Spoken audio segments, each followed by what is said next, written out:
তো আজ থেকে এক বছর আগেকার 14ই আগস্ট মনে পড়ছে। সেখানেতেও কি হয়েছিল? আজকে বিরোধী দলনেতা স্বাভাবিক আছে, মমতা ব্যানার্জির বিরুদ্ধে কথা বললে তার কণ্ঠ রোধ করতে হবে। ছাত্রছাত্রীদের ওপরে তো সেম জিনিস হচ্ছে।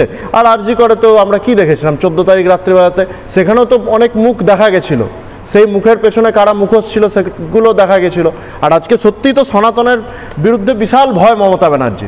যদি ভয় না থাকতো তাহলে 2500 কোটি টাকা মাদ্রাসা শিক্ষাকে বরাদ্দ করা হতো না, আর হায়ার এডুকেশনকে 1500 কোটি টাকা দেওয়া হতো না।